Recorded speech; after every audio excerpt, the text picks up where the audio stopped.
French fries बनेंगे आप लोगों के फुल क्रिस्पी। एक ट्रिक के साथ मुकम्मल रेसिपी देखें ताकि आप लोगों के भी क्रिस्पी बन सकें। बिस्मिल्लाहिर्रहमानिर्रहीम। अस्सलाम वालेकुम। हुज़ैफ़ा's किचन में सबका वेलकम है। मैं हूं ज़ोहरा उमर। आज मैं बना रही हूं फ्रेंच फ्राइज़ जो कि बहुत क्रिस्पी बनेंगे। आपने सबसे पहले आलू जो है वो कट करके उसमें पानी डाल के इसको 1 घंटे के लिए फ्रिज में रख देना है। 1 घंटे के बाद अब इसको स्ट्रेन कर लिया है मैंने। अब ऑयल गर्म हो रहा है, फिर हम इसमें अपने फ्राइज़ ऐड करते हैं।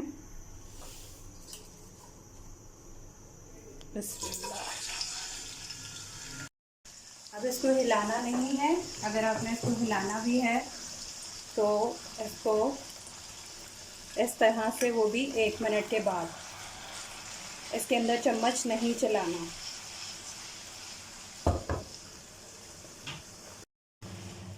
अब इसको हिलाएंगे 1 मिनट के बाद।